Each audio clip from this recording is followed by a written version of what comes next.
We are live. Hello, everyone. Hello, hey guys. Hi, Welcome guys. everyone. Welcome to Brent Adventure. I've got Jimmy Explores here. I've got Yes. Mario behind the producer's desk. Hi, guys. So today we're talking about something that's on a lot of people's minds, but people don't really know how to break it down or describe it. To articulate, yeah. Yeah, how to like articulate it. But since this is my business, I thought, well, Yeah. what better way for me to teach Jimmy and Mario? Yeah. He's aware of this I'm topic. also learning a lot too. So Yeah. But when you have almost 30 years in a particular industry, or at least 25, yeah. You have an idea, you have a finger on the pulse of the industry and Right. kind of what's going on. Doesn't mean that I have all the answers, but it means that there's a lot to be said about the topic of Hollywood. And the big question on everyone's mind is, why are movies bombing? Right. That's like the basic question. Why are so many movies underperforming? Mm-hmm. And what I find really interesting about this topic is that the language around movies that are made by really big directors, they don't use the word bomb. Mm-hmm. Have you noticed that? Yeah. Like, for example, with Disclosure Day, they're not using the word "this movie bombed." They're saying like, underperformance, or sometimes they won't even use that language. Mm-hmm. And the reason why is because there's still this legacy PR machine for big directors like Paul Wes Anderson, or for Steven Spielberg, or these really big auteurs, these really big directors who are iconic, for the industry. Yeah. So because if we put that in print, it's like an admission, that like something is really wrong. Yeah. And so the way people are going to YouTube and to other outlets like this to kind of get the scoop. Yeah. You know what I mean? To like hear people talking about what's going on. Yeah. Yeah. So the question is, what is going on with Hollywood? Why does it feel like studios spend hundreds of millions of dollars on a movie, hire famous actors, attach known franchises, put out a giant trailer, and still they can't get enough people to go to the theaters, right? Yeah. So why does star power not work the way it used to? Why are audiences tired of sequels, reboots, remakes, superheroes, cinematic universes, and nostalgia bait? But then suddenly one movie comes out of nowhere and becomes a cultural event. Like Super Mario Brothers, Yeah. And maybe the bigger question of them all is, has Hollywood lost touch with normal people? Or have normal people changed faster than Hollywood can even understand, right? Right. So tonight we're going to break down the entire Hollywood crisis in a way that is smart, fun, honest, a way for Jimmy to interact with it too, because this is like a lot of these changes happened before he was even born. Yeah. Like this already like shifting dynamic. Like the box office started to get really, really big, like it, up to 2019 before, the shutdown. New decade. Yeah. Yeah, like that was the biggest year. It was 2019. Yeah. But it wasn't necessarily record numbers of people going to the theaters. It's because ticket prices were at an all-time high. Yeah. Yeah. And now they're even higher. And so we're trying to reach these pre-flu highs, which was $42 billion for 2019. Yeah. So this year, there were some big movies in play, but we're seeing big movies not underperforming. So we're going to talk about that. Yes. We're going to talk about box office bombs, streaming, Netflix, Disney, Marvel, movie theaters, franchise fatigue, superhero fatigue, Gen Z attention spans, YouTube, TikTok, movie stars, and why traditional entertainment is having such a hard time predicting what people actually want. And you guys, this is interactive. The reason why we do these live is that you guys can chat with us. Yeah. Otherwise, I'd make like a really polished, edited video. But since we're just getting started on this channel, I think it's much more fun to do it live, because you guys get to interact and be like, "This is what I think," or I would love to hear the audience's perspective. Yeah. Yeah. Like, what do y'all think? Like, why do y'all think movies are underperforming? And I don't think people realize too, like how badly they are underperforming, and why these big giant studios like Warner Brothers are putting themselves up for sale. Right. It was unthinkable a couple of years back. Right. And how it's going to happen with other studios as well. Yeah. Right. Yeah. So if y'all don't know, I'm Brent. I've worked in and around the entertainment industry for a long time. I've seen actors, agents, managers, studios, casting, and audiences all, and how it all fits together. But tonight, it's not just me giving a lecture. We're talking to Jimmy Explores here. It's like a Gen Z reality check, because the future of entertainment depends on people like Jimmy and what their tastes are, right? Yeah. So if Hollywood can't get a 14-year-old to care, then that tells us something, Mm-hmm. right? So Jimmy, tonight our job is simple. It's what really matters to your generation, because you guys are the future, right? Yeah. So what matters to this generation? So a lot of people are really interested in Jimmy Explorers because it's like he's part of this whole swath of people who are the future. Yes, he's representative of like Yeah, the new taste and exactly. like the new behavior, Mhm. like consumer behavior. Consumer behavior, plain and simple. So do movie stars matter? Do theaters matter? Do you care about Marvel? Do you care about sequels? Would you Mhm. rather watch a 2-hour movie or a YouTube video, a live stream, or just scroll through short form content? Mhm. How much of it is like the choice of it, and how much of it is because if you're paying attention to A, then that's time away from B, Yeah. right? So there's like this opportunity cost, and so all the studios are trying to figure out what is it that's working. And Right. so Hollywood isn't dead, but it's more like confused. Yeah. You know, and I behind the wouldn't producer, blame them either, but yeah, it's very confusing. yeah. But behind the producer's desk, we've got Mario over here. Hello, everyone. He's controlling the visuals. Any clips, if any charts that we might want to pull up. We can do chats, questionnaires, and all the chaos that comes with the live stream, which is actually the fun part, right? Yeah. So y'all participate.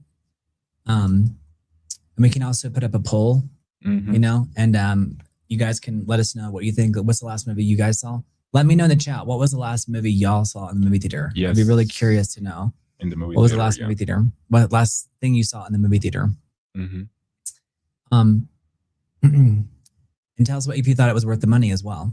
Mhm. And tell us what franchise you're sick of, or what franchise you want to see more of. Yeah. Because Yeah. we're seeing a lot of people going online and talking about how they're, you know, people leave comments like they killed this one, they killed, you know. Yeah. There's this idea that if something's successful, you have to like, you know, Do it. squeeze it, yeah. the lemon, Yeah, get all the lemon. juice out of the lemon. Do it forever, maybe when it's not necessarily that. Yeah. Yeah, like maybe there's a point when you like leave good enough alone. Exactly. Yeah. And you see some movies where it's like it makes sense to have a sequel, and then others not so much. Right. So I'd be curious to see what the audience thinks about that. Like, what is their take on that? Yeah. And if they're, you know, it doesn't just depend. Mm-hmm.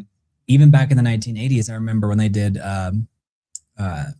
you know, Jewel of the Nile. Mm. That was like a remake of Romancing the Stone, and even Kathleen Turner was like, the sequel was like a shadow of the former movie. Uh-huh. Yeah. And I was like, you know, that was really like prescient, is that the word? Like for her to kind of, she was already kind of seeing this idea of like remaking something because it worked. It's like, she's like, the first one was superior, leave it alone. You know, this idea. But what's funny is that back then, I remember the first movie I saw was Jewel of the Nile. Not the first movie ever, but the first movie from those two movies. I saw Jewel of the Nile. I didn't even know Romancing the Stone existed. And then I went back and I'm like, oh, I understand what she's talking about. Oh, yeah. Yeah. Because I remember seeing Jewel of the Nile in the movie theater. Yeah. But I didn't watch Romancing the Stone. That's interesting. Yeah. But anyway, Like, people who are old enough, they'll know in the chat. They can leave a comment. Yes, they have already tell us what the movie was.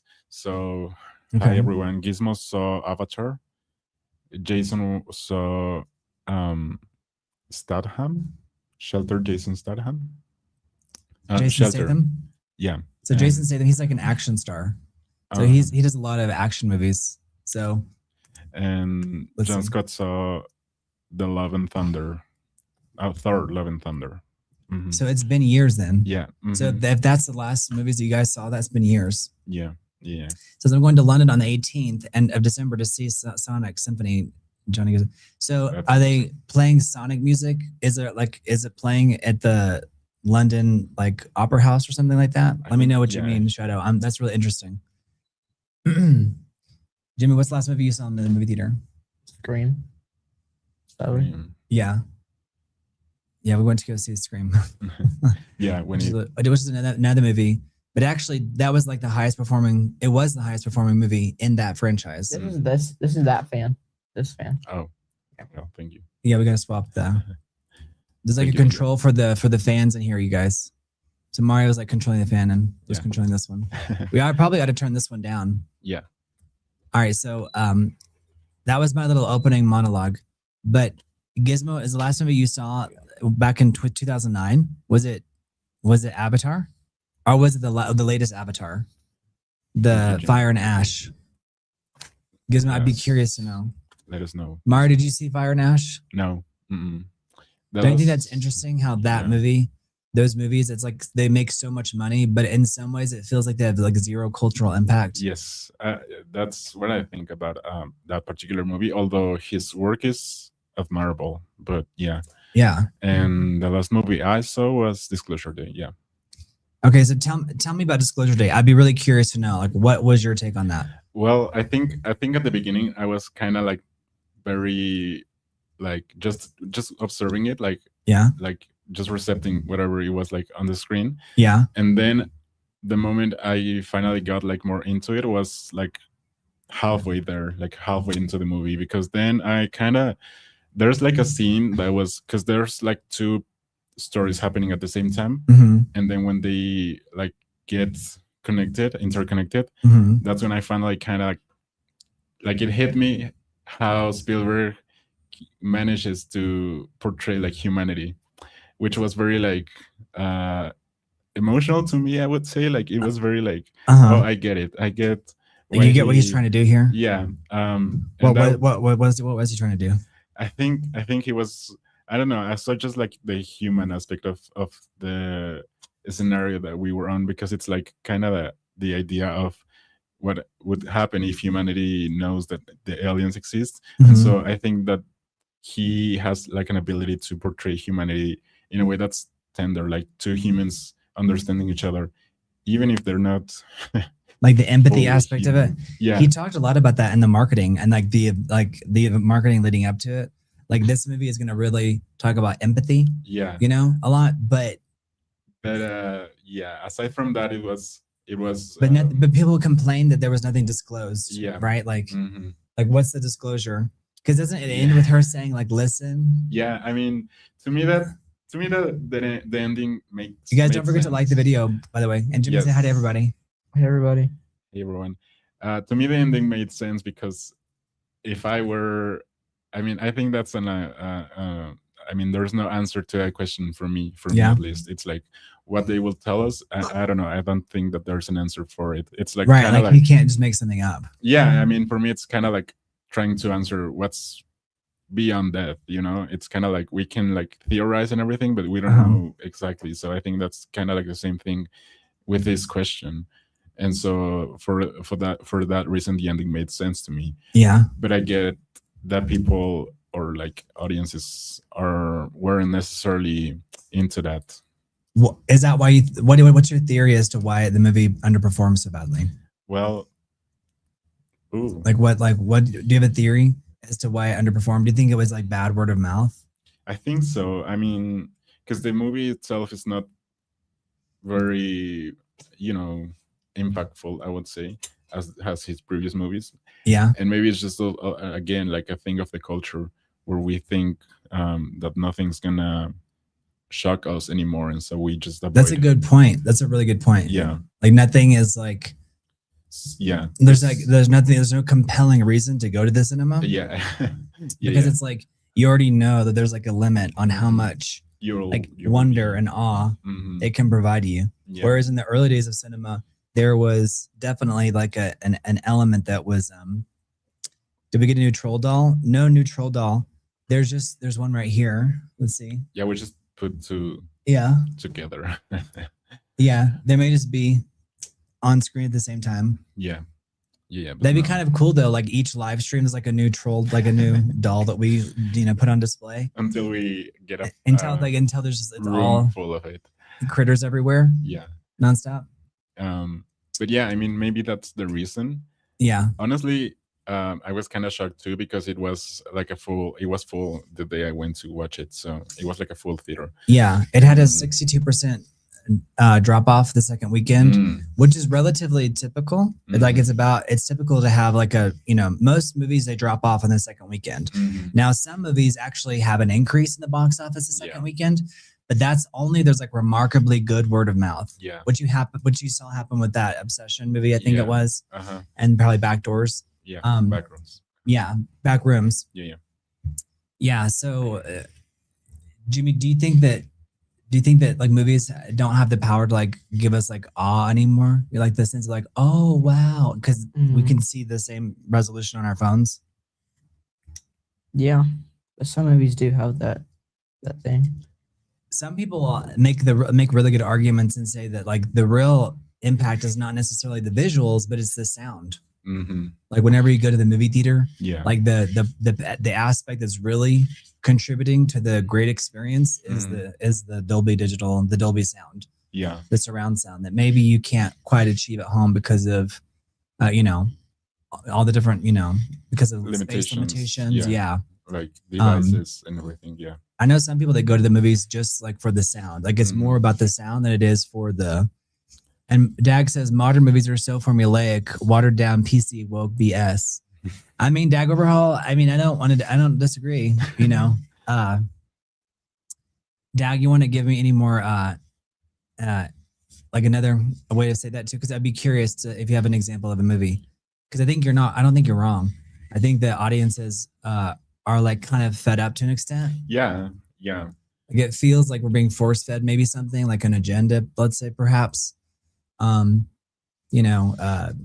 maybe it's not even like an entirely like coordinated agenda. Maybe it's like that individual director's agenda, or like what we saw. Because like this, like Disclosure Day, is spectacularly underperformed, but no one's calling it a bomb because it's like it's almost like sacrilegious to say that about Steven Spielberg.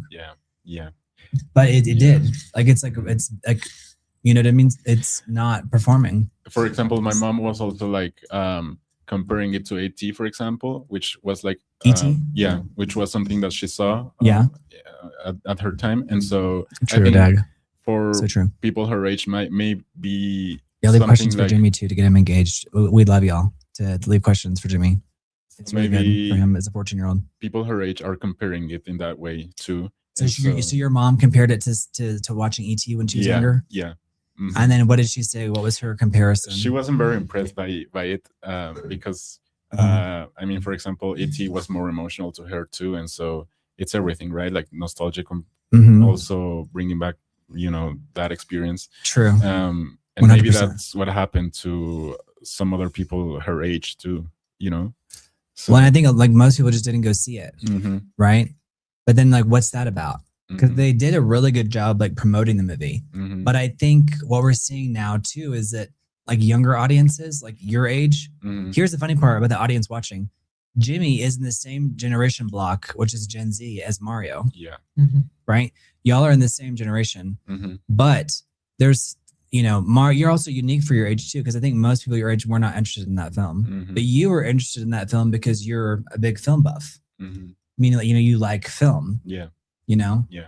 Do they use that word? Does Gen Z use that word buff? I think we use more cinephile, maybe. Have you heard the word cinephile? I mean, someone who loves cinema. I mean, cinephile has been around forever. Yeah. But like we use the word film, like my generation, we say film buff. Like so-and-so is a film buff. Yeah. Gizmo says, I think taking old movies and just changing the gender is not a way to win over new moviegoers. Very good point, Gizmo. And maybe you're referring to like Ms. Marvel or Supergirl to an extent. Because we're also seeing the underperformance of movies. This is like a summer that should be full of blockbusters, but we're seeing bomb, bomb, bomb, bomb, bomb, bomb. So the question is like, what is that? What is that about? I think that it's a combination of factors.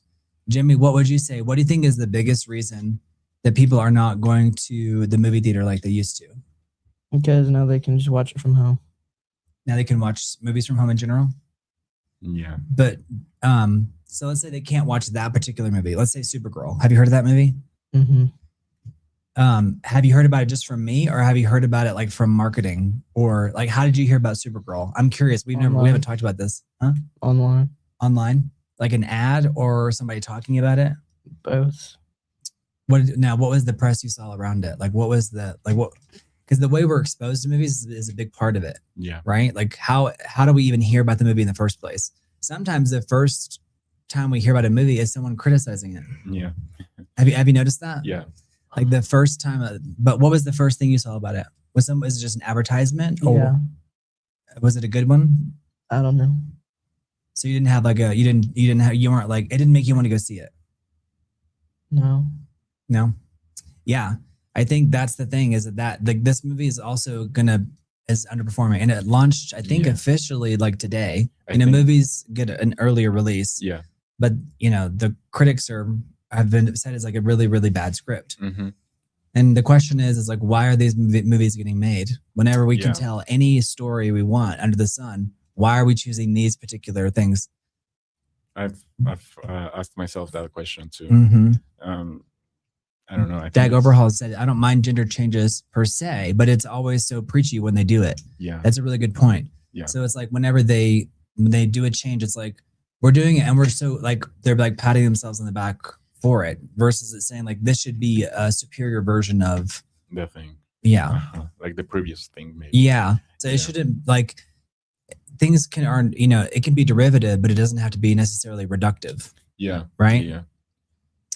John Scott says you have to disconnect from an actor's personal lives and not judge the the film worth on itself. Otherwise, you wouldn't see movies ever again. John Scott, I think that's absolutely true, but I don't think that's the actual issue. I don't think us knowing about the actors' personal lives is the core issue. Now, you guys let me know. I'd be curious if y'all think, but I don't think that's the core issue. I think that was a big debate for a long time. I think some actors, maybe there's like you can see some correlation, like with Scarlett Johansson, but I don't think it's causation. Because if you just saw her in another movie, you know that she's acting, right? Yeah. So it's not like people are going to the movie theater and thinking like how deep does your level of disbelief have to be? Like your suspension of disbelief. Do you have to like go in there and act like you're like a child and it's like, this is all real? And also, if you're so plugged into social media, if that actor is doing the rounds, doing press for the movie, how is that different than social media in a way? Yeah. I mean, we've seen like all these efforts. You got 20 people in the chat. Say hi to everybody. Hey, everybody. Hey guys, thank you guys for coming over from Jimmy Explores. Don't forget to subscribe. Yeah, Mark Sands. Hey, Mark Sands. Yes. Y'all talk. I've got to use the restroom really quickly. I'm pulling Jimmy. I've got to use the restroom really bad. Yeah. All right. So listen, because Mario's going to talk about like actors and like their personal lives. Like, does that affect us and how we watch movies? So I'll be right back. Yeah. And so, hi everyone. Thank you again for joining us on this discussion.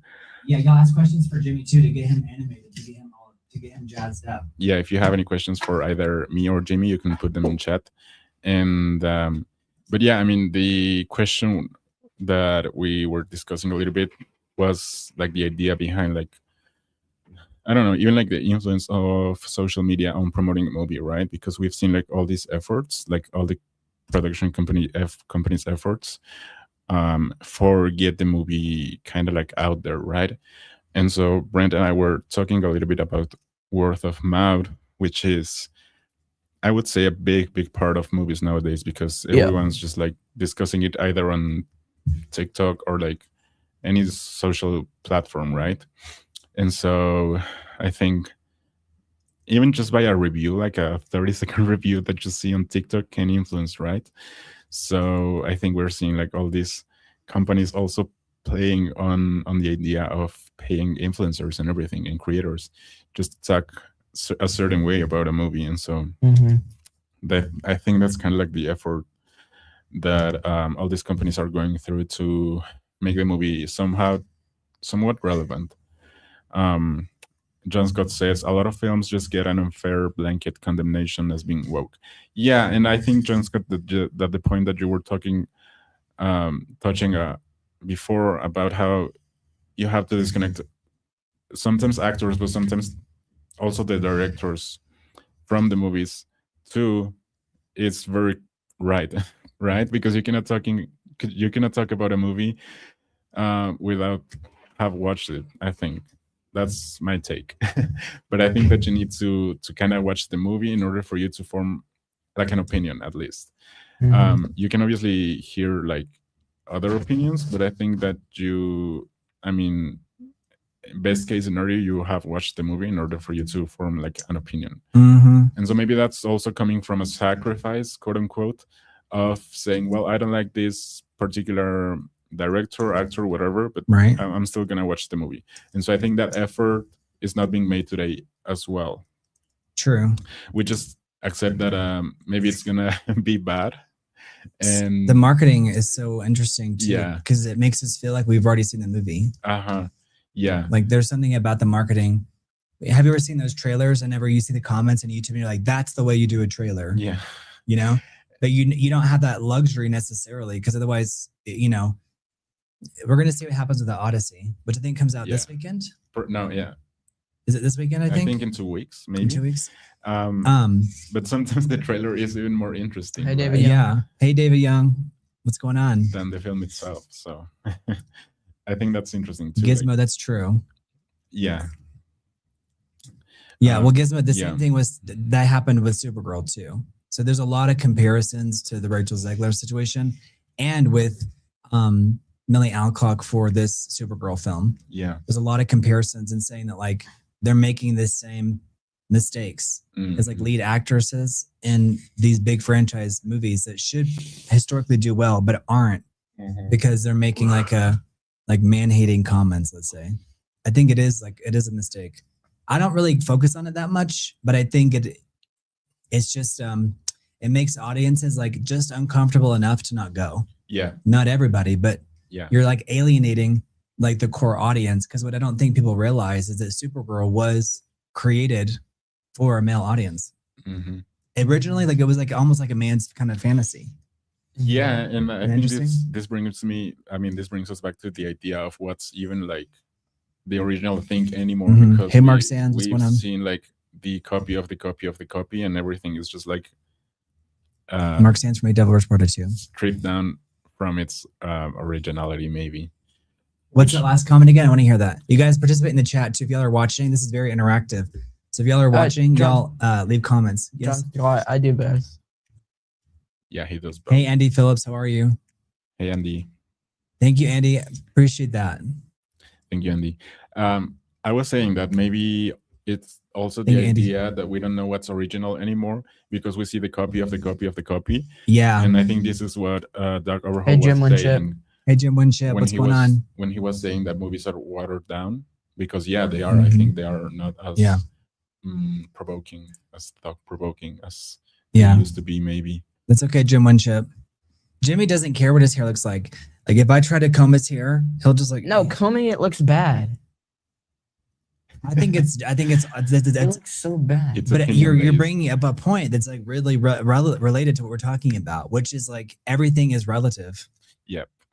It's like for you, combing your hair makes you look bad, but is it because you think it makes you specifically look bad, or is it just like a style preference? Me, don't look good in it. No, you look cute. I think you look really cute. I think people like it when you comb your hair. I'm not saying that they're saying they won't. They're not. They're like, I'm not going to watch Jimmy because he didn't comb his hair. But I think that's in your head. I just don't look good. Right, and that's okay. That's your opinion, and it's about yourself. And I think that's a big point, right? Yeah. So it's like that's not wrong because that's how you feel. But I think that's what we're seeing with movies. Gizmo says, I have to agree with Jimmy with the way he styles it. It's much better than the comb to the side. Yeah, but is it styled? Or what do you do? You don't do anything with it, right? Oh yeah, right now it's nothing. I don't even do anything. I just let it. He just lets it fall where it falls. He's just effortlessly. All I do is I just comb my hair like that. I just put it over like this. So I put product in it. Hey Toph, how's it going? Hey guys. So Gizmo, thank you for validating. If I'm going somewhere, I put product in it. Yeah, but he likes it just all natural, you know. No, we stay at the house. I don't put anything in it. Yeah. Yeah. And then Mark Sand says, what's the last movie that you saw that you expect to love and then hated? I mean, in a way, I would probably say The Devil Wears Prada 2. Same. You know, like I really wanted, you know, you go into something like really wanting to love it, wanting it to be, you know what I mean? The same thing it was maybe at the. I think that was the last movie for me that I really I didn't go into it wanting to not like it. Yeah. Like I actually wanted to, like I had high expectations for it. Hey Shadow, hey Andy Phillips. He says I don't brush my hair, just towel dry and good to go. Yeah, Jimmy's the same way. In a way, I'm the same way too. I don't have any product in my hair. But if you guys think we should, let me know. As the channel becomes more polished. We don't need to. Maybe the audience is like, y'all need to do your hair, do this, do that. We don't do any. You know, we just stay at the house all day. So we don't even. I don't even do anything. Well, we get out. Like we just went to La Marquesa just a few days ago. You just came over from the other house. Part of it is Spanish too, like learning Spanish. And as we grow the channel, then we can do fun stuff like the Sea Boys. Like they have events, but they all started somewhere, right? Mm-hmm. They all started somewhere.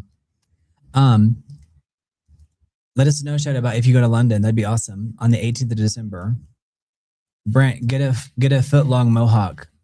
Okay, David Young. John Scott, I don't care for Alec Baldwin, but I love his film. Which film, John Scott? I'd be curious to know which one you mean. He's in a lot of good films. And I think what's interesting too is like people sometimes seek out entertainment based off of like political beliefs. Yeah. I'm actually not really I'm not really that way. Like I'm never gonna not watch a movie because I don't agree with the the politics of the actor. But I think it is dangerous for the actor's career. Exactly, Gizmo. Right? Yeah. That's what I've been. Thank you, Gizmo. I appreciate that. We're also on my channel versus his, so that also affects like performance. But we have like you're kind of it's a situation where we have to go on this channel to grow it, to get people to subscribe. But Gizmo, I really appreciate the feedback. I love feedback, especially when it's like actually helpful. I love it, and I think this is our way of kind of looking at Hollywood too, to understand. But I think that the battle they're losing is like the relevancy battle. Yeah, and because it's like before movies were just so inherently relevant because it was like there weren't as many options. Yeah, exactly. It had the ability to wow you. Mm-hmm. And there's just that the only movies that are kind of doing that are kind of Avatar to an extent. Mm-hmm. But even then, I don't think people are leaving it saying like, oh my God, I love this story, or I cried, or, it's more like they're going for it because it's the state of the art, right? Yeah. It's the state of the art in terms of technology. Yeah, which is another thing to consider when doing a movie. It's like, what will impress the audience? Well, maybe you just have to. Went to expensive class to watch one battle after another. It was terrible. I didn't like it either, but I think Mario liked it. I didn't watch it. Oh, you didn't watch it? No. Oh, I couldn't stand it. I really couldn't. What? That movie, One Battle After Another. I really did not like it at all. But I missed that one. But if someone else loves something, I'm never gonna say like you're wrong. I think it's subjective. Yeah, this is one of like the topics where it's everything like opinion based. So no, David, I don't. But I think the idea of also divorcing maybe the actor from the thing they did, what was kind of covered by Tar, the movie Tar that we both liked. Yeah. Did y'all watch that movie Tar in the chat? Did y'all watch Tar? Tar was a movie with Cate Blanchett where she plays like a. Do you know what who is the head of the symphony? Do you know what they're called? Symphony? Like let's say like there's like a symphony and there's an orchestra. What is the person who does this? No. Conductor. Mm-hmm.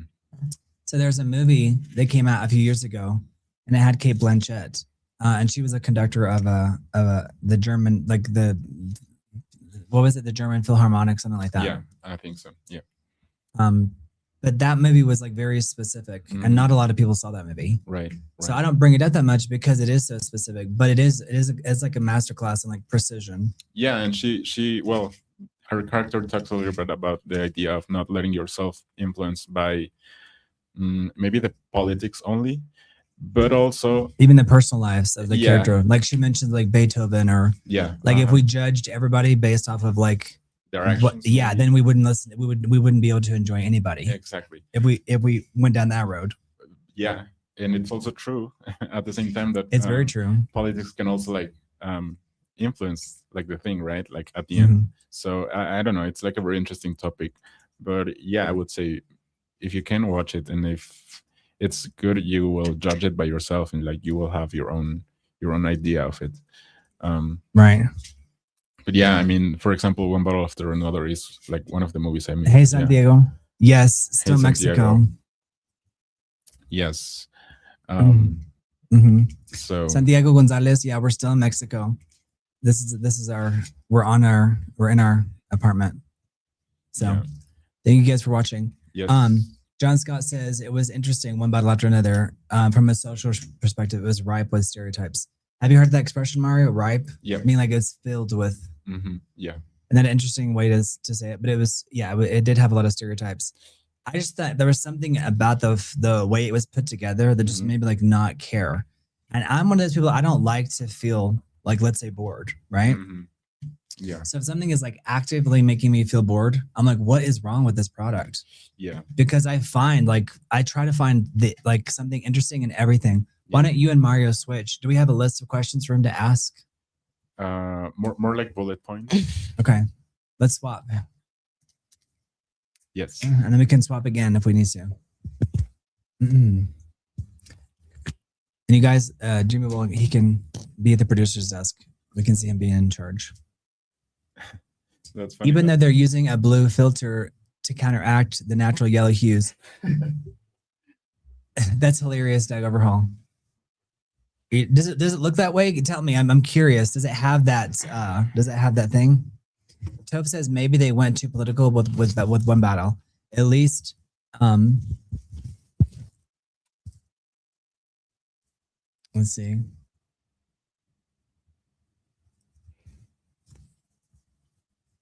Let's see.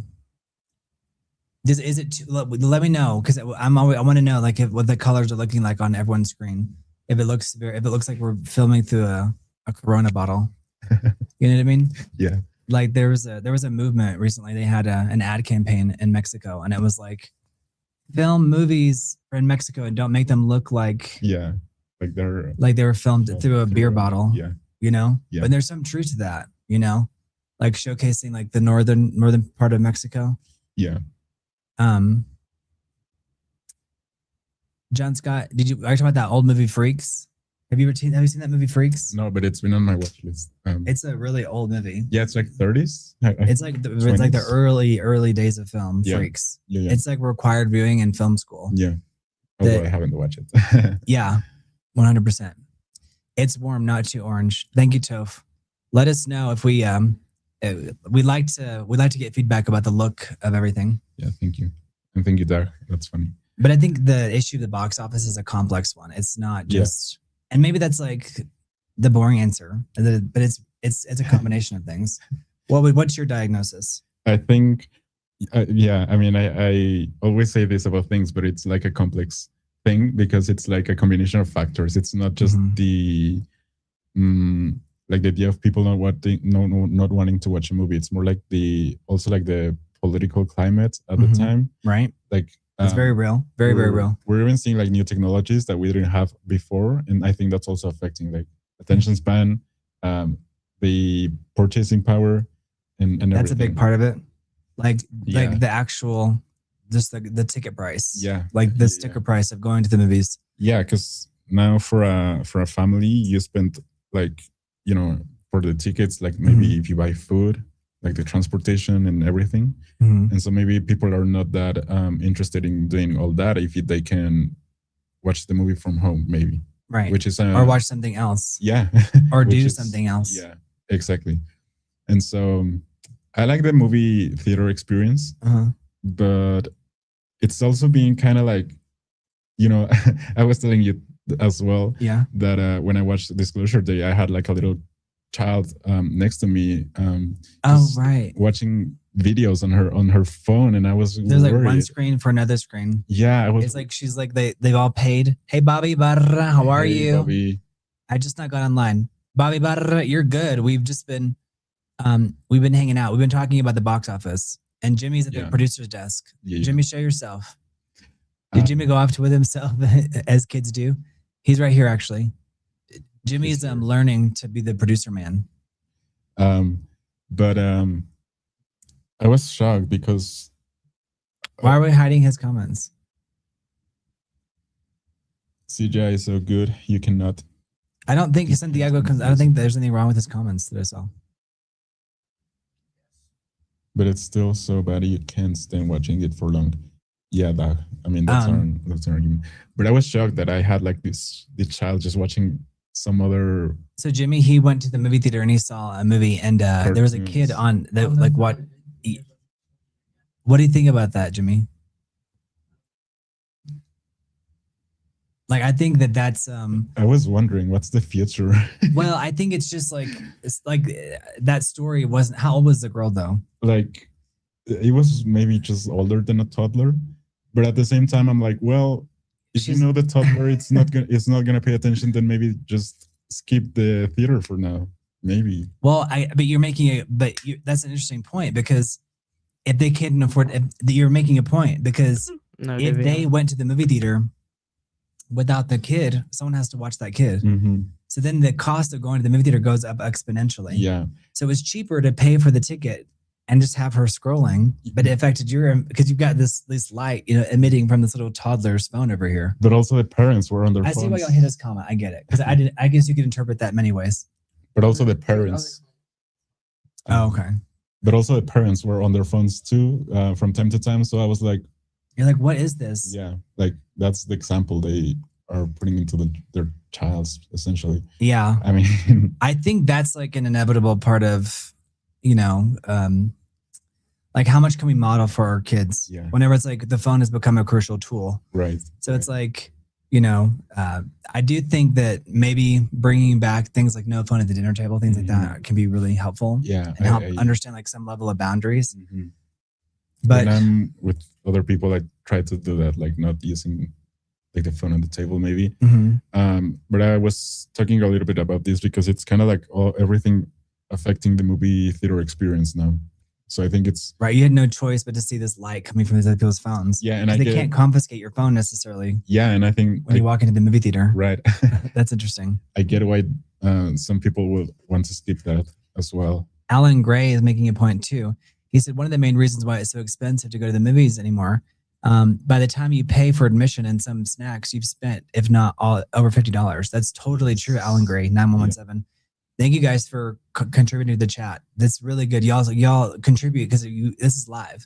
So people think it's like it's not a playback. This is live. Yeah. So very good point, Alan Gray. The cost, it's not just the movie ticket. It's getting to the theater. Yes. If you have children, paying for childcare or bringing them or the snacks themselves. Yeah. But that was a perfect example. It's like, in a way, it's like, did the parents have any other choice? Yeah. Maybe they really didn't. Yeah. And they're not going to be like, sit in the back, toddler child. They've got to have her right next to them. And I even thought about it. I was like, well, yeah, they would have to pay a nanny or guess, go drop them off somewhere. Exactly. There's just a lot of costs associated with childcare is so expensive. Yeah. In the United States and around the world, for that matter. And that's why we're seeing this phenomenon too. That's always been around, I think, in Latin America, which is where the grandparents. Yeah. So many grandparents are taking care of their grandchildren. And families like chip in. I mean, we're seeing that here. Yeah. Families chip in to help raise each other and take care of each other. Yeah. And so there's just a cost with going to the movie. It's like getting that undivided attention is like a real tall order, it seems like, in today's society. Yeah. Getting the undivided attention. Yeah. I'm not unhiding anybody. We had a question as well. All right, what's the question? Okay, so let me ask you, why didn't Rocky Horror Picture Show bomb? Why did it become a big hit like a cult of young college and age people? Bobby Barra, that's a wonderful question. I think, I don't know if it was like a smash on its release. I think it became like a cult classic. Mm-hmm. But I think that is an example of something that's such a unique product. Yeah. And it was so like counterculture-y. And the performers in Rocky Horror Picture Show are so good at what they're doing. Yeah. Like no one's like phoning in their performance. Mm-hmm. So I think Rocky Horror Picture Show is a good example of like a really interesting, dynamic counterculture film. Yeah. That's like so bizarre. In a way, it's like undeniable, and it kind of seeps into the mainstream, even though it's like a counterculture film. Yes. Yeah. Do you have any take on that? Have you seen it? I've watched it. I watched it when I was like a kid. Do you have any memories of it? Yeah, I remember it was shocking, but in a good way. Like, yeah. Because at the time, like at the time, I hadn't really watched anything like it, and so, but it also felt a little bit dark, I would say. Yeah. Which was appealing as well, right? Like, well, maybe it wasn't so like polished, and like everyone's like, but it was just kind of like weird. Because at the time I was feeling like, oh, I shouldn't be watching this, and that idea was like, if someone walks in on me, I might be embarrassed. Yeah, but that was appealing too, because it was like, oh, I'm discovering. It felt dangerous. Yeah. Yeah. That's very real. That's so real. Okay, thank you, David Young. Appreciate that. Bobby Barra says the plot is weird and disjointed. The character itself, Dr. Frankenberger, was so weird. Maybe half. Yeah.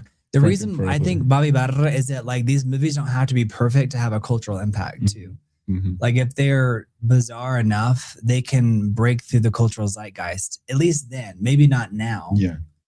But I don't think that you could necessarily pull off a movie like that now because you're getting that kind of level of bizarreness from the internet in a way. Yeah. But we also covered this idea when we covered like B movies, because these movies don't typically are polished, but they end up being like a cult classic, let's say.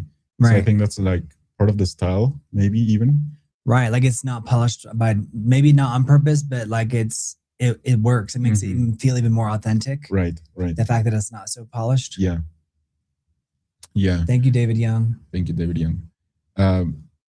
But yeah, I mean, it at the time it was interesting. John Scott said he found it liberating sneaking out to see it. Yeah, I can totally feel that. Yeah. Like kind of sneaking out of the house to go see, a movie that's like feels like dangerous. Yeah. I remember watching some scary movies as a kid that, I wasn't allowed to watch and like having like distinctly feeling like whereas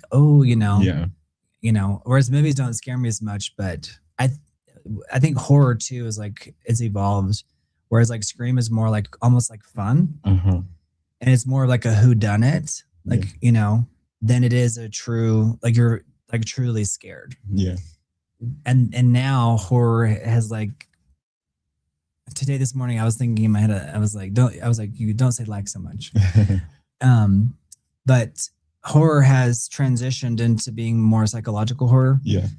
And so it's like it's like designed to perturb you and like make you feel uncomfortable. Yeah. And that's why, I walked out of like Long Legs, Yeah. I don't, cause I was like, my life is already hard enough. Like I don't need to go to the movie to feel uncomfortable. I do think that's a very valid take on movies. Like if you don't I didn't want to feel that way. Yeah. I think no, thank you. I think it's a very good take and bold take if you just walk out of the movie theater if you don't feel like the movie's good enough, right? Because also giving your time to that. No obligation. Right. I think that's very valid, like. Yeah.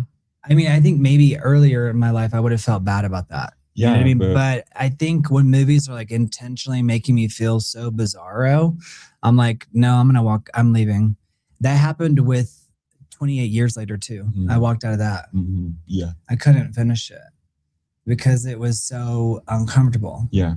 Not like cringe uncomfortable, but uncomfortable in the sense that like the movie was designed in a way that made me feel like claustrophobic or made me feel, like a sense of anxiety. And I don't think that is the ultimate goal of any movie. Like maybe it can be, but I think it's going to backfire. I think it's a problem with movies nowadays too, because I think these directors are now trying to achieve that. It's like a trick, though. Yeah, it's before like even telling a good story, maybe. Yes, I agree with that. Yeah. Bobby says, Brent and Mario, how many times have you seen Rocky Horror? Just once. Just once. And I was a kid, so. The audacity that people have to say the things is just unbelievable. It says text registration. I never see it. I never catch it. It's hilarious. Yeah. It's like a blessing. I never catch it. But I think people are also joined too because they're always kind of curious to see like the wild person, like the person's like unhinged. Yeah. Yeah.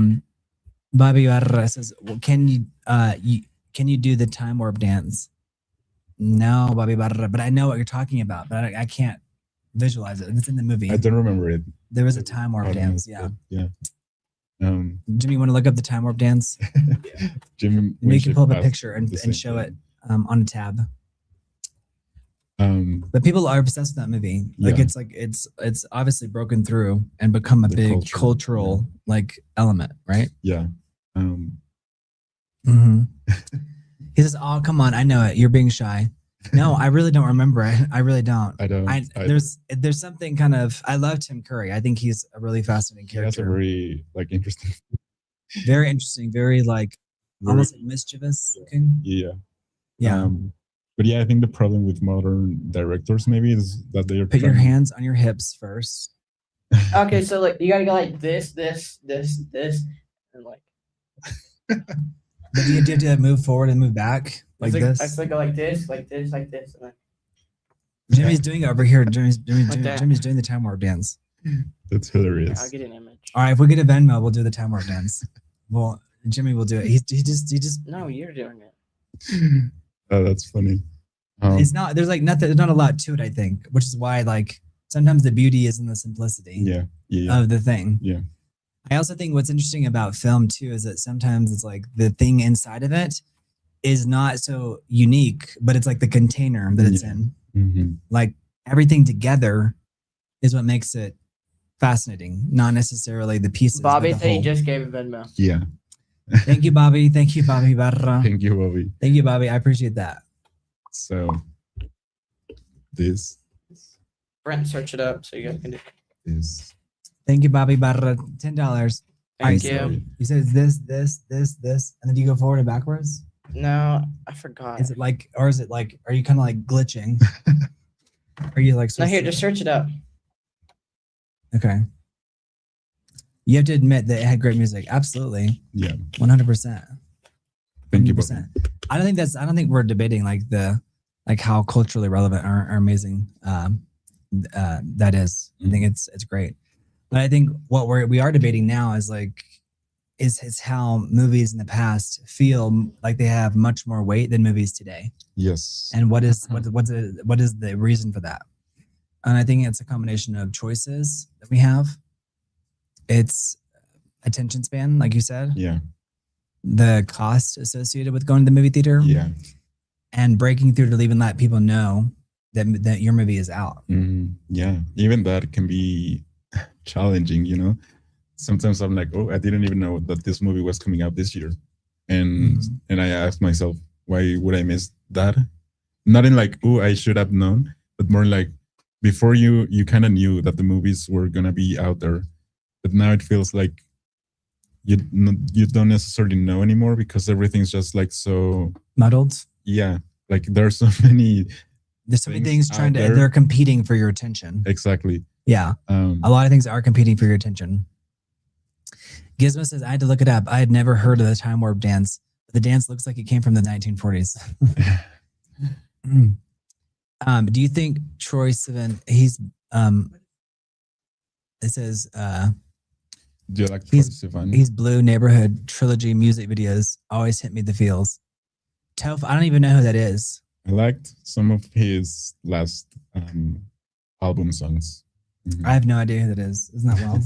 Who is that? Is that a new? Is that like a relatively new artist? No, well, he's been from these 2 decades, yeah.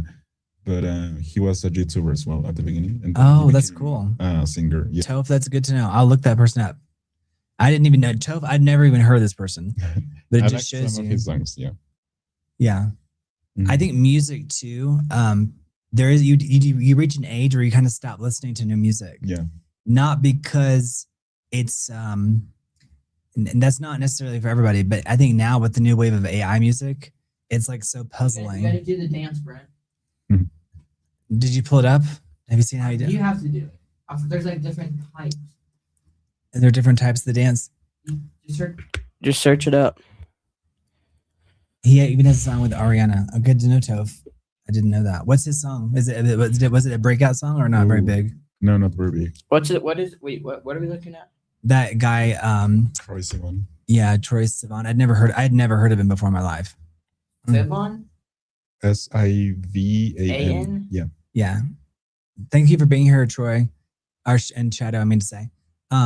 So last night he has, let's see, which one is I saw a video and it was called We're Living in a Black Mirror episode. Yeah. And it literally had a picture of, have you seen this picture that's gone viral of Ariana Grande at her concert? Yeah. Like it just came out. Yeah. And she looks like a skeleton. Yeah, I saw. And there's all these fans behind her, like they're like going. Wait, what is it? You should pull up the viral picture of Ariana Grande and her concert, because they just mentioned that this person has a song with Ariana. Yeah. But they talked about in this video, the Hegel. Mhm. And I was like, yes. But actually, what's funny is that I'd never really interacted with that theory. Mhm. The idea of the original thesis. Yeah, like And antithesis. and the antithesis. Yeah. And like what nothing is ever what you expect it to be. Yeah. Where did you first learn about Hegel? Probably when I was in high school, or maybe. What do you feel like that was like a teacher's concerted effort to push that through? Because I feel like it's not the most obvious. No. Like philosophy or ideas. But you've got to pull it up. Hey Toman, how are you? Each generation is different. 100%. Yeah. My kiddo Anthony plays this by Troye Sivan called Tired. Okay. I'm so tired. I'm so tired. This image? That feels like let's see, Jimmy. I haven't. There's been a lot of talk about, I mean, it's funny how like one picture can spark a whole. Oh. This one? Yeah. No, well, but that's disturbing. That's another angle.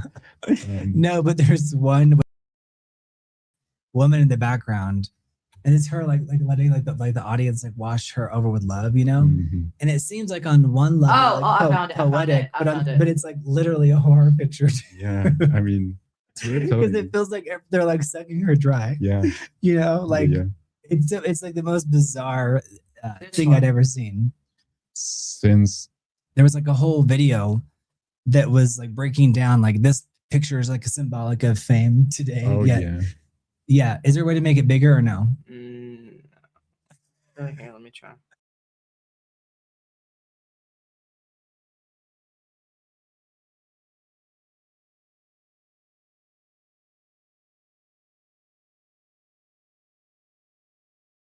Watch the Dark Overhaul. But doesn't that look like the people were saying that this like that we're living in the Black Mirrorification of what's going on right now? Yeah.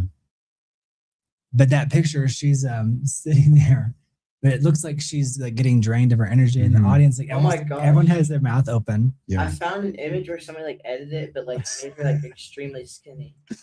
That may be the original. Let's see. Oh, let's see, because people love to Photoshop stuff.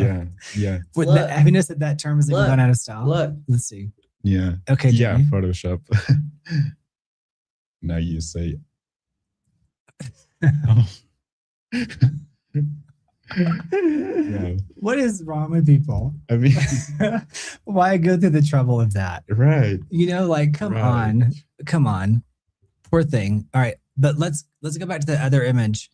You can pull it up in a tab, and then F11 it and make it share the screen.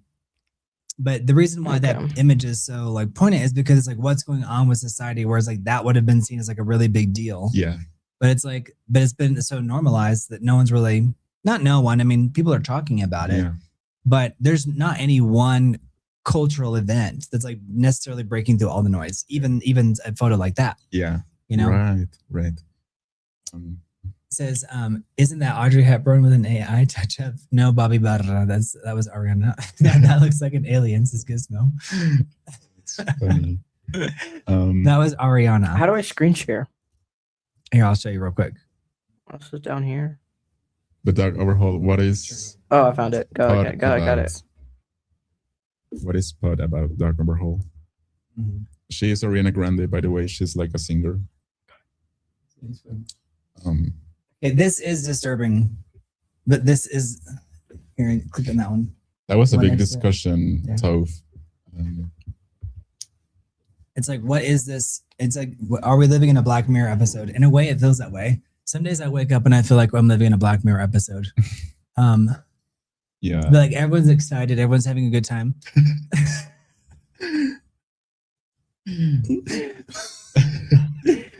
I think it's funny because like, who is she? And I'm like, that's a very, very valid question because in some ways she doesn't even look like herself. You could make that argument. You know what I mean? Compared to the way she looked on her debut Breakout, which is this television show on Disney called Notorious. Oh yeah. She wasn't the star of it, but she was this dumb redheaded girl. Mm-hmm. Yeah. What? I'm just laughing because I'm somewhat shocked here's this another isn't picture. more of like international like news. Conversation. Yeah. Yeah, because it's that's not the topic of the video by any stretch, but I think it is relevant. Yeah. And the reason this guy took it is an entire to talk about Hegel's premise of the thesis and the antithesis. Here's another thing. Because it's like her journey to becoming a star. Yeah. It's never what you think it's going to look like, even if you accomplish everything that you want. Right.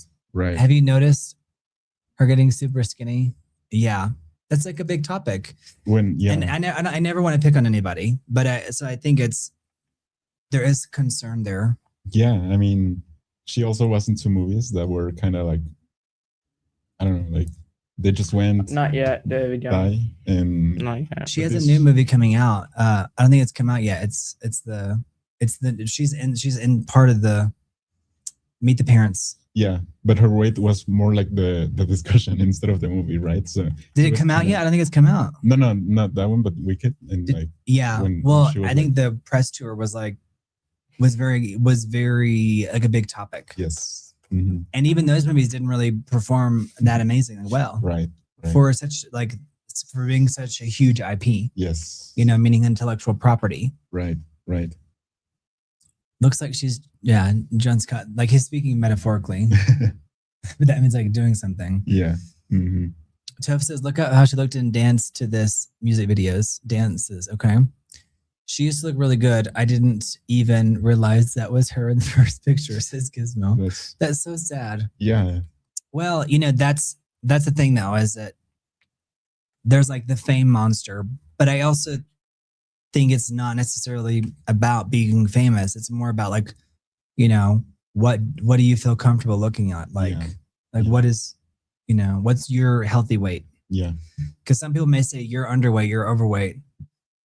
But maybe we're quicker to judge people for being underweight than for being overweight. I think so.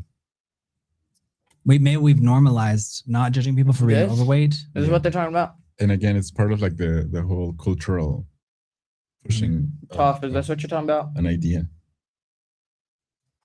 This is more the way we've seen her. Is that yeah, that's Tracy Van. But even going back, there's been like an evolution. Yeah. But yeah. She's saying that she's going to go on a break from music after this concert tour. Yeah, I think I've heard. So we'll see. Yeah. We'll see. Yeah. But if you guys joined us because of the topic, we're talking about entertainment in general, but primarily like what's going on with Hollywood, in particular, the lack of attention for movies and series, and people are opting for different ways to engage with entertainment. Who is this dude? Yeah. She used to be stunning like this. Yes, Toph. Yeah, I agree. She was very stunning. That looks like Troy. Yeah, that overhaul. That's hilarious. Where did you find that picture? Online. Just on Google? It says Brent Paxton breaks down the role of something. So probably, I don't know. Breaks down the role of talent manager and how they differ from agents. Yeah. People have interviewed me over the years on different topics. So that's actually from that was downstairs. That's right. It was on a different floor. We have that painting right there, that big one to the left. It's right over here. Yeah. So that was me talking to a journalist who wanted to know the difference between agents and managers. And so I broke that down for her. And she was like, thank you. And they posted it somewhere. That's interesting. Yeah, it is interesting because I remember being like, oh, should I, like the way that was at the beginning of telling, they didn't want to do articles anymore. It was like, do a video. Like that was, instead of, before you would spend a week with somebody. Yeah. Now it's like just a picture's worth 1,000 words. Yeah. So people would rather watch a video than read an article, which makes a lot of sense because you can interact with the video, even if it's not live per se. Yeah. And intuit a lot from it. Yes. Based on what the person's saying. Yeah. Richard Gervais broke down the disconnect of Hollywood to the real world in his speech. He really did. Someone posted a video yesterday of Richard Gervais talking like in front of a tree, but I didn't see him saying anything. It was just like incoherent psychobabble. Which maybe that's what most of the content is starting to feel like. I do agree with that. I would have to agree with that. Yeah. What, incoherent psychobabble? Yeah, Yeah. like words used to mean things. But I'm gonna have to keep James Paxton because there's another actor that's a James Paxton. Yeah, it's Bill's son. I don't. It's Bill's son. Yeah, his name is James. But yeah, I think that definitely sometimes it feels like we are not saying anything anymore. Well, I think it's also because we don't feel like people are listening the way we used to. Mm-hmm. So even if someone's saying something really profound, it's getting lost in the noise. Yeah. Yeah. Texas Rangers fan says, Brent, have you ever been randomly recognized in public for the work you did in Hollywood? No. I don't, not for that. Maybe because I've worked with someone. I've bumped into people in LA, several times, but that's because I've worked with them on something. Or do you remember when we worked on this? Or do you remember how crazy that person was? It's usually that. Like we have a shared trauma bond, from working on a project with a complete psycho. I think that's also why Hollywood has lost the general public too, is because so many people that work on these projects, there is like a psychotic dictator at the helm of it. Yeah. And there's so many stories that come out, like about Ellen. Yeah. Things like that. Yeah, they also tend to be known for that at the end as well. Brent, where was this at? So Jimmy's like geo-spotting me. I don't know. Let's see. That was in actually on Rodeo Drive. It looks like it's from Texas, but that's actually on Rodeo Drive, and that was after a premiere. Or what? A premiere. Oh. I can't remember of what, but I was all dressed up, as you can see. So that's me dressed up. But that's on Rodeo Drive, if you can believe that. Oh, I'm sorry, Sunset Boulevard. Oh, Sunset Boulevard. Yeah, Sunset Boulevard. Yeah. That's a place called the Saddle Ranch. I think it's still open. But that was taken just a few years ago. We have to recreate that photo. Ooh. Oh, okay. I like it. Nice idea. Is that a challenge from the chat? No. I like it. Right, John Scott? Those loafers got lost, they got burned up. I think that whole outfit got burned. I recognize Brent in New York. Gizmo, that's true. You did. Gizmo did recognize us. That's so true. Ricky Gervais believes in one less God than everyone else. Good point, Jim Winship. There are some embarrassing. Saddle Ranch called it. I could tell by some of the pixels. LOL Dag Overhaul. But that was there was a child actress and she was in something, and I went to go see that. Interesting. I can't remember what it was, but I remember. I think it was Young Artist Academy. Oh, that's right. There was an award. There's literally. I found the image. Is there a picture of me at the award show? Yes. Oh, really? Yes. Oh my gosh. Look. This is. Oh my gosh. Oh, Jimmy's out here. Jimmy's looking for me, looking like a hot mess. Look. There's some bad photos on here, but I'm not showing them. Okay, thank you for not showing the bad photos. Just go search them up. All right, this is me, the Young Artist Academy Awards. I didn't really take this awards ceremony seriously because it was more like they don't really give kids awards. Okay. In the traditional sense, the way they used to. Like they gave Jodie Foster a Young Academy Award. This is like the idea of them trying to continue that tradition.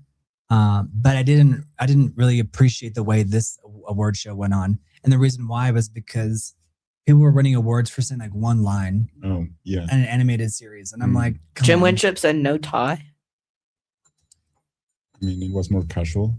It was ties are already out. I mean, they're so restrictive. Yeah. I can't do ties. No, thank you. The ties that bind. No.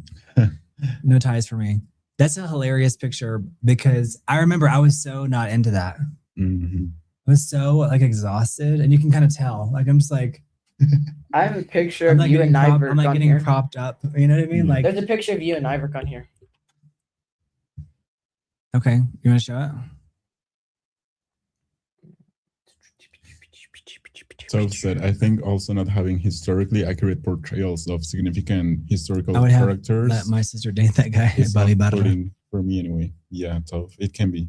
What did he say? He said, I think I think also not having historically accurate portrayals of significant historical characters is off-putting. It is, and I think it's like it's an inevitable part of the storytelling process. It's on the screen, the thing. That's a good picture. That's a cute picture. Yeah. That was a really good day too. That was a really good day. That was actually at the like the really nice hotel over here. I can't remember what it's called. It's maybe it's Four Seasons. No, maybe it was the Four Seasons. Maybe it was the Four Seasons. Yeah. It was that one or another big one, but I think it was the Four Seasons. But that's me with Nyberg. I don't wear ties though. I don't. That's like a rule. I did in the 90s, but no. Well, there's another picture. And then in the early 2000s. There's another picture. I think after 2008 or 9, I was like, I was never going to wear a tie again. Okay, that's me with Bobby. He's really funny. He has a podcast. Oh my gosh, yes, I watch it. He's really funny. They're so funny. He's so funny. I mean, he's so controversially funny. It's hilarious. To the point. What's his last name? I forgot. Bobby. It's probably on Google. It's probably on that picture where we found it. But this is at the Comedy Store. So I used to be at the Comedy Store all the time in Los Angeles. So if you ever wanted to find me before everything burned down, that's where I was always. I was hanging out because that's where I would scout new people. Talent would go, do stand up. And I went to a comedy thing with Brent, and then his my own client was doing stand up. And he's like, "Is this a full blown child in here?" I think he told me about it. Yeah, it was hilarious because the guy stopped the entire show, but it didn't occur to him to look to his right to notice that I was the one who brought the child. Right. That's funny. Well, and again, it has to do with childcare. I didn't trust anyone to watch him, and I had to go to this comedy show. Yeah. But it wasn't just him; it was multiple people. Yeah, there's like multiple people. But if you go to Los Angeles, that's part of the game. Is that there are some everywhere you go, they're putting on like comedy shows. Everyone's trying to like break out of the noise. It was Bobby Lee. Bobby Lee. Yeah, Bobby Lee. He's really funny. He's so funny. He really is so funny. There's a lot of pictures of me with comedians. Comedians are historically like up and down. Yeah. In terms of like where they are. And so there are pictures of people who are no longer with us, like on the internet. Yeah. And it was an interesting thing, but I love comedy. I love it. Yeah. And I think it's so good to put on a brave face for people because it gives other people courage to do it in their own lives. It can also be like very clever, like done in a very clever way. Yeah. Yeah, the way we approach stuff is really interesting. Yeah. Bobby Lee. Yeah. La, tie basher. John Scott, do you wear ties? For me, I find them too restrictive. I also like have a big giant Adam's apple and a big neck, and I think ties are just like they just feel like they're like a chokehold. I say no to the tie. Who is this? Hold up. There we go. Who's this?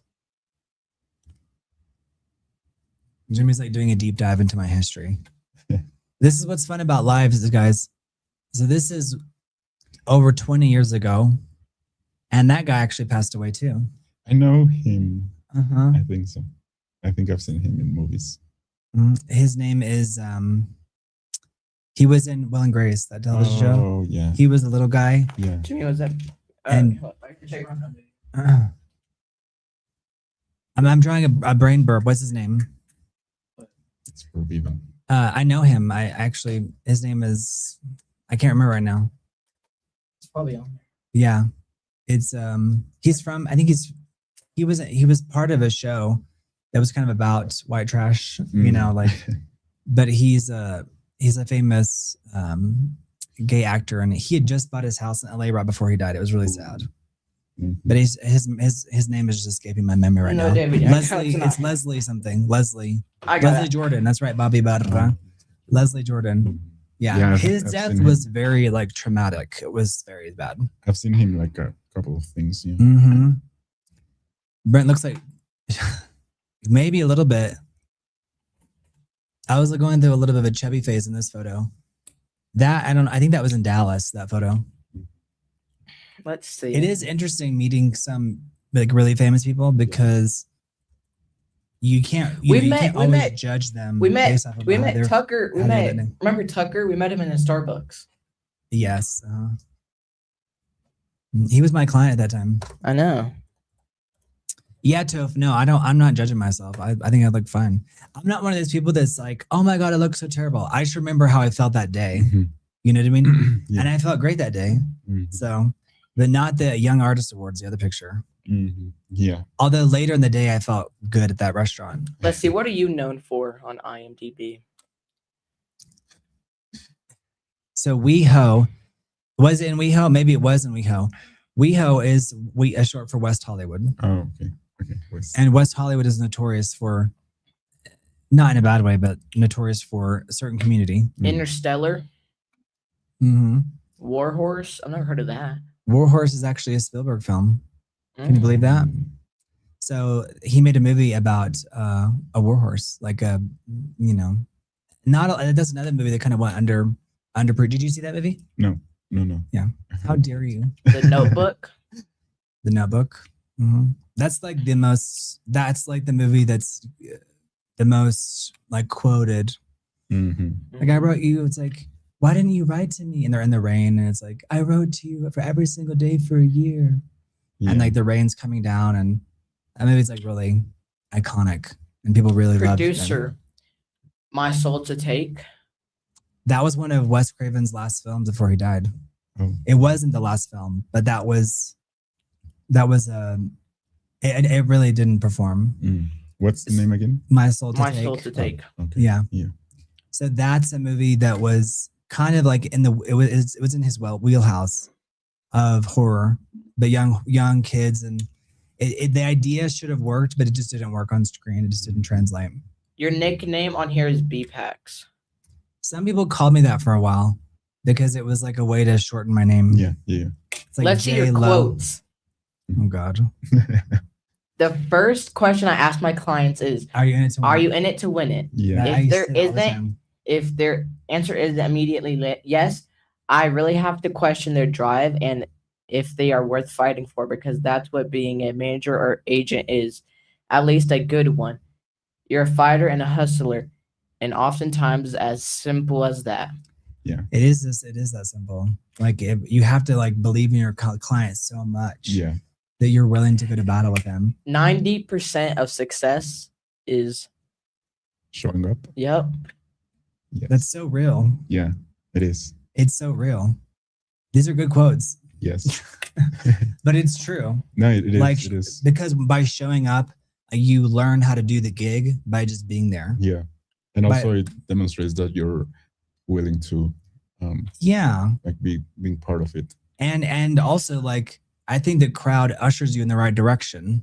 Yeah. You know, I think it ushers you in. There was a movie called K-Pax with Kevin Spacey. Oh. Okay. I'm always confused by people who show up in Hollywood demanding things. My deep belief is that we have to pay for our dues and to an industry in one way or another. I worked at an agency, slept on the floor at night, ate expired ramen, and read everything I could get my hands on. Mm-hmm. I think I said thank you more times during that time in my life than is reasonable. But I meant every one of them. It's true. It's very true. Yeah. Because I was so appreciative just to be in the presence of these other people. Yeah. That it was a constant series of thank yous. Yeah. Genuine thank yous. Yeah. Like thank you for even like allowing me to be present. I think even if I was being abused. I tried to be that way, like being thankful. Mm-hmm. That's funny. It's pulling this up because I stand behind those quotes. You know. Mm-hmm. Bad mouthing the competition never really helped anyone, much less you. It's so true. Mm-hmm. You don't win the race by talking bad about the other person. It's just it's a fool's errand. Yeah. You know, it doesn't actually help you. What's making you laugh? No, Gizmo said, God, that sounds like Jimmy's bio, even sleeping on the floor part. Yeah, not quite on the floor, unless we're camping. But even then, there's like a little air mattress. One thing I expect So one thing I expect from all of our talent is humility. To take the job seriously without taking yourself seriously. These are good quotes. I'm glad that these are put up there. Any adulation? I don't even know. What was it? Adulation. Adulation an actor receives should come as a direct result of their quality of work and equality. Their quality of character kind of reflecting as an entertainment professional and human being. Yeah. So basically, like not like having like idol worship of somebody just because they're famous, but because of the body of work that they have is actually like of value, and like what they're bringing to the world is of value. Yeah, that's what that. That's the last one. You cannot make it in this business if you do not wake up every day excited about participating in it. I think I proved that. Like you have to find a way to approach the job in an excited way. Yeah. Even as like the whole industry was unraveling, it was like there's something here. There's something to be mined from this. Yeah. Like there's something that's worth my attention. Yeah. Everything is going to vertical content. Okay, well, what is there about that that's interesting? Let's see. Casting department. Harry Styles, Watermelon Sugar. Yes. Told us about that one. Deadly Leaks. In the Name of My Son. Some random projects in here. Yeah. The Other Woman. That was fun. Cloud Atlas. Warhorse. Cloud Atlas was the most expensive independent film at the time. Like there was so much money, but it was also kind of like everyone kind of knew it wasn't really going to work, type of thing. My Sister's Keeper. Yes, that's a movie about the idea of like having a child to be a donor. So that I can't even say it has 100 episodes. Pabre, Miller, The Long Shots. Yeah. The Great Debaters. Yeah, they filmed that in Texas, partially in Texas. Good Luck Chuck. That had Denzel Washington in it. Good Luck Chuck. They were looking for a lot of young African American students to be like debaters, and that was a great topic because it was about being a young intellectual and being able to debate topics as a young person. Yeah, which is like that movie is like unthinkable now. Like that would never get made today. But it was so iconic. I mean, that's another topic too, right? Like these movies being made are. No, sometimes it's painful. Yeah. I mean, but at the same time, like I remember things with great fondness. Captivity. Yeah. Yes, that was. It was in 2007. Alpha Dog. That yes. The House of Sand. Yes. The Notebook. Hack. Diaz de Santiago. Yeah. Maria Full of Grace. Teacher's Pet. The Motorcycle Diaries. And Freddy versus Jason. That's the early mid days. Yeah. It says you're 6'2", but you are. What else does this say about me? Or you could just ask me. But I like how he's like learning through the internet. Yeah. At least he's doing a deep dive. Okay, let's see. You were a researcher for the Great Debaters. Y'all should go camping behind the apartment again. We actually, whenever they did that, what is Watermelon Sugar even about? Toph, that's a music video. Yeah, it's a music video. So there's nothing super deep about that, and really even the lyrics are not very deep. It's just like watermelon sugar high, watermelon. There's three things that you made yourself. Casting Network, the original interviews with Kat Elliott. That's that thing you saw, that picture that you pulled up. Which one? That picture of me talking. So that I didn't, that you just get credited with stuff. So that was like an article, but since it was in a video format, like they put it on there. The Inner World of Filmmaking podcast.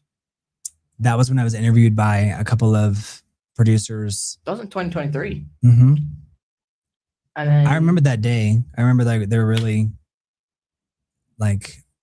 That was then whenever everything was still kind of coming out of being closed for a while. And then the bad the badass babies of entertainment. That was another podcast that I was interviewed for. Yep. Has a movie ever made you cry? Yes. Yeah. There are movies that like always make me cry. Some movies like consistently can do it. One of them is like Deep Impact. Whenever Tia Leone is on the beach with her father and she says, she pulls him close and she says, "Daddy." Contact makes me cry at the end when people don't believe her about this incredible thing that she's experienced. Empire of the Sun makes me cry like every single time, like ugly cry. The chat, I think it was Gizmo maybe specifically. I hadn't watched Bridge to Terabithia, but I cried like a baby. That was just like a week ago. What makes you cry? Besides every day? Not having food. Besides every day. Yeah. No, there was actually a period last year when I was like very like maybe sensitive. And so every time I went to the theater, every movie made me very emotional. Not to the point of crying, but every movie was like very emotional to me. Even it has to do with what's going on in your life sometimes. Even finally they got it like right. Karate Kid, like the latest version of it. Okay, so I searched up my IMDb. So it fixed FBI 2026 Troy Palmer, but it says I was in Gambling with Minds in 2016. Gambling with what? With Minds. Maybe you were. I don't know. That was in 2016. When you were 4? Yeah. Maybe I stole you and put you in a movie. You might. I don't know. He was just like stumbling around, and I was like, it literally says Jimmy Paxton. I don't know. What?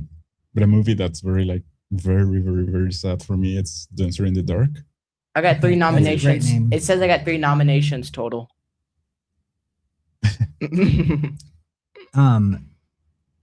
Oh, it says I was a also writer. Makes you cry. AI makes you cry too. Brent, it says I was a co-writer of Gambling with Minds at 4 years old. Okay, well we'll get that removed. So Dancer in the Dark. Dancer in the Dark. That's a great name. Yeah. It has Bjork in it.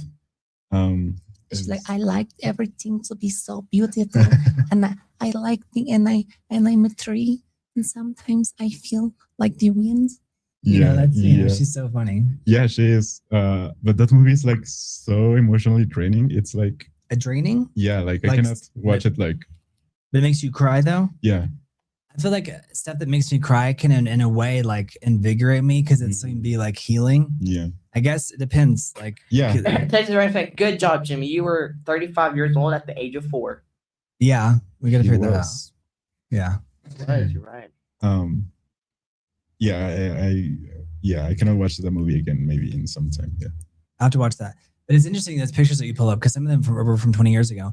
But what's interesting is I remember when nobody had a camera. Yeah. So you could just walk through spaces and do stuff and nobody knew. Yeah. And now, anytime you do anything, there's always like, someone. Even if you're not the subject, you're in of it. You're in my TV mom. Yeah. Yeah. It's very interesting. Yeah. Yeah. Like anytime you walk out the door, like there's somebody filming something. It feels that way, and I think it is that way. Yeah. Yeah. Even if it's on someone's social media, not it's for their family. Yeah. So it's an interesting time. But I think at the end of the day, and we can wrap this up, and you guys make sure you like the video and subscribe. But I think at the end of the day, we were talking about the box office and like why people go to the cinema and why they don't anymore. Yeah. And I think that's why Jimmy pulled up my IMDb, and also reminds me of like what a different world it was. Like the way we looked at film, and like what an honor it was to like be on a film, even if it was Freddy versus Jason. Yeah. And now people aren't even showing up for Steven Spielberg movies. Yes. Yeah. So it's just there's been a lot of change over the last 20 years. Yeah. Next year will be the 20-year anniversary of the release of the iPhone. So that's beyond a lifetime. Brett, my nominations were for this 2017 nominee for Gambling with Minds. Cleveland International Film Festival. I think that was someone else. I don't know who that was. I know, obviously. I was 4 years old. Yeah. We sit him on a baby press tour. Jimmy's has been 14 Flicker Fest for International 20 years. Short Film He was Festival. going on 14. Human 14 Rights going on 40. Arts and Film Festival. But it's just like the rate of acceleration has changed so fast that 1 year now feels like 20. Yeah. I don't know if anyone else feels that way, but I would gather to argue when it comes to the arts and pretty much any industry, every day feels like it's a year. Mm-hmm. It's just rapidly changing.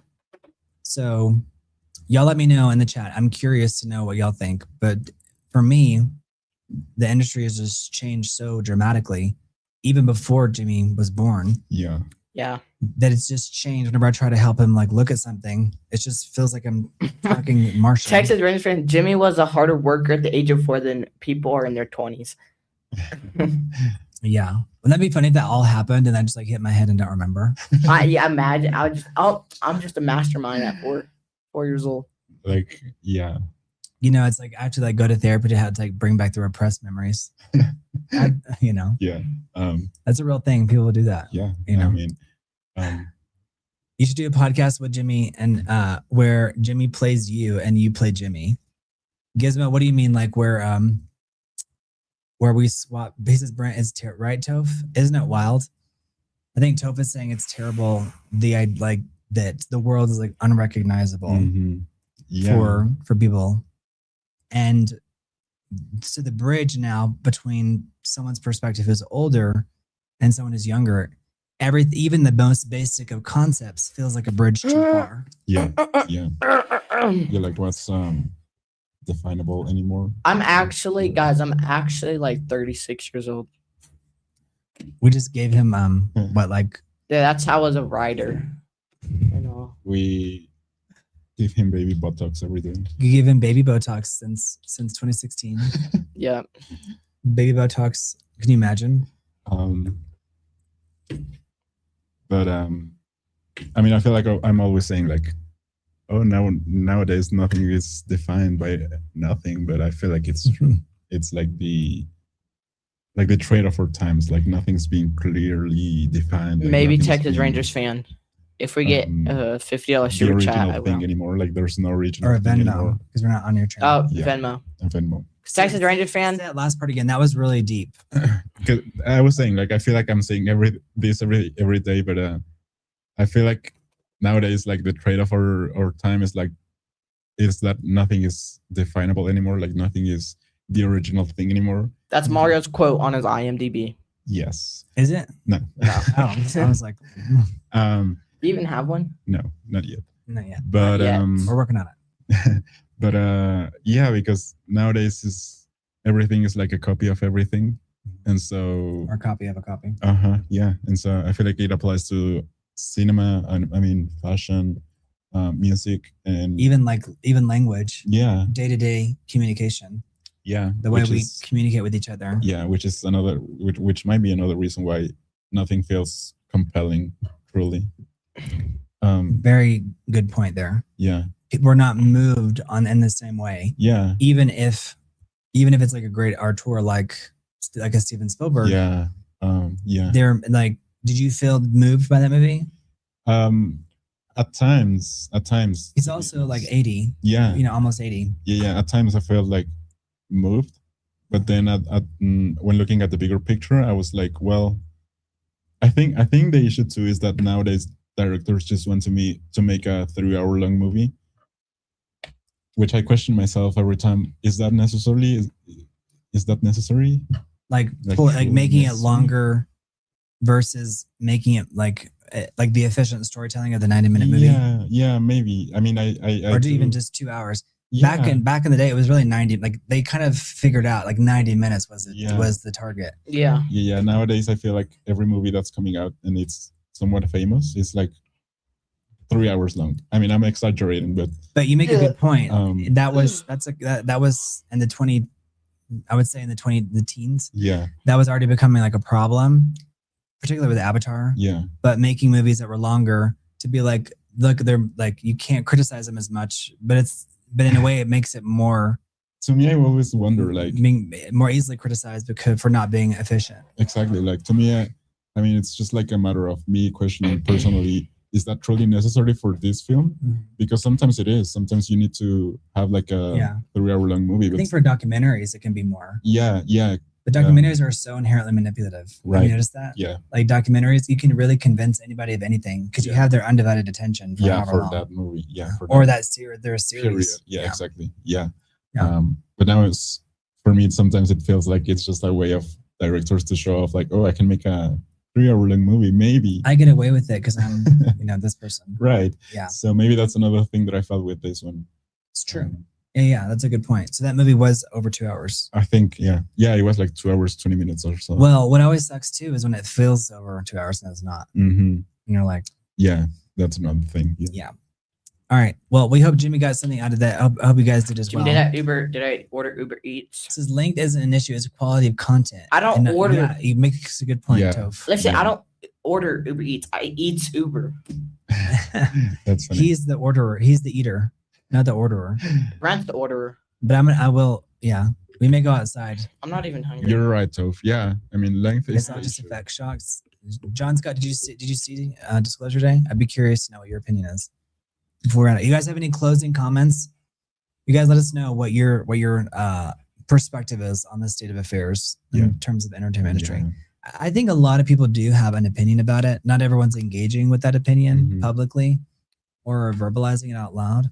But I do think most people who are over the age of 25, 30 have some kind of a point of view. Texas Rangers fan, I did. Maybe not say so that. like they're not. It's not going to affect their day-to-day lives like it is, let's say, ours, because what we do for a living is working in this business. But I do think it's interesting, like how seriously I take filmmaking. Yeah. But then how now that everyone has a camera in their pocket, there's people consume media so lightly. Yeah. Texas Rangers fan, Brent. Interesting. Brent, find Jimmy a Dr. Fast. Jimmy isn't hungry. I was thinking the same thing. I was like, how is he not hungry? Jimmy, do you feel all right? I mean, even I'm hungry. But yeah, it's just like a personal questioning too, like to form an opinion as well, and to have and to have like the landscape of things. Because you can feel like very lost nowadays too, because everything is just so coming to us directly. It's like an avalanche of information. Yeah. And then also at the same time, nothing is like you said, compelling. Yeah. Or landing in that way. Yeah. And the movies that do have these huge budgets behind them are not working at the box office. Yeah, that's what's so strange. Yeah. So do we have to be microdosed everything? Before the live, I did David Young. I mean, yeah. It's a question. It's a real it's question. You guys don't forget to subscribe. Yes. And don't forget to like the video. Subscribe. It helps us out a ton. Subscribe now. All right. Subscribe. We're going to go eat some food. 10, 20, 30, 40. All right, you guys, there's ways to support the channel and the scroll at the bottom of the video. So you can support the channel in the scroll down here. I moved the roadie thing, so it's like right here, so it's like doesn't have to reach all the way. Okay. Handy. I mean, that's probably a good idea. Thank you. All right, so y'all, Jimmy, Venmo's for Jimmy's food budget. Look at him being the producer. I'm really proud of him. Yeah. Part of this is an experiment too, to have him be around all this camera equipment, understanding filmmaking. He's been on a movie set, understanding what that looks like. Yeah. And how nowadays anyone can make a movie. Whether people are going to watch it, that's the question. Yes. How much effort and resources go into it, and then how many people end up going to the theater? That's the big question. Yeah. Gizmo said Jimmy did a great job producing today. Right. Thank you, Gizmo. Maybe a bot and with a command to show in chat. Maybe a bot. Let's see. This is Toph. I don't know what you mean. Maybe a bot with a command to show in chat. I don't know. We've got to get this channel monetized though. So thank you guys for watching. So that's all this stuff helps us. It allows us to do more stuff with the chat. Yeah. So, all right. Well, thank you guys for joining us. Thank you guys. This is a way for us to teach Jimmy as well. Yes. all the stuff that came before him. He's like a sponge. I can help you set up a bot. I've talked to Jimmy about it. Dag Overhaul? Oh. Yeah, maybe you can call him. For for donations. So not like it can like do it and it'll like drop in the stuff. You see, if you just say like, so the brand of the thing is called Nightbot. Okay. And if you just say, hey, Nightbot, drop down the donations, it'll automatically do it. Oh, okay. Is it through this platform or is it like inside of? It's a different thing, but you have to link the YouTube channel. Okay. I'm down for it. Dag Overhaul, tell Jimmy and we'll set it up. Thank you. Even PV House was telling us about it, but I was thinking of this. But there's a way to incorporate this, but this channel is not monetized, so we wouldn't even know because we wouldn't see it. Not yet, anyway. So that's why we're on this channel. Yes, that's right. Toph. If you tap donate, it will show all the ways in chat you can donate, so you can copy and paste. Okay, that's also in this. It's also in the in the scroll. Jimmy, do you want to copy and paste? Do you have it or no? I'll do the countdown with you over here. No, I got it. It's okay. No, are you sure? Yeah. Sure. Yeah. Okay. All right. We're gonna do the countdown. Thank you, guys. But this is a topic that will always be interesting to me, and I think it's ever changing. The way we view the box office, the way we view the cinema going experience, and what that means. Yeah, and it's important for there you go. people also to make these questions. I think. Yeah, there in the comments you have the ways to support, guys. Yeah, these are ways to support the channel, guys. Thank you. If we get $50 per chat, I'll do it. Texas Rams fan now. Yes. He wants me to go live. He wants to go on Jimmy XP? Jimmy XP. Okay, nice. Oh, Venezuela has officially canceled the remainder of their baseball season. That makes sense. Yeah. Gizmo, I think he's saying like the end, because in Spanish, fin means end. Like at the end of a movie in Spanish, it'll say like sometimes it'll say like el fin, which means like the end. Yeah. The finished. end. Yeah. All right, so let's do the countdown. Thank you, 10, guys. 1,000. 1,000. All right, 10, 9, Thank you, John Scott. 7. I'm Thank you. teaching Jimmy to be behind the producer's 5, booth. 4, Thank you, John. 3, That's right, Toph, we got it. 2, 1. Thank you, guys. 0. We love you guys. Thank you, you. everyone. Bye, buddy. Thank you, Bye, guys. guys. See you on the next one.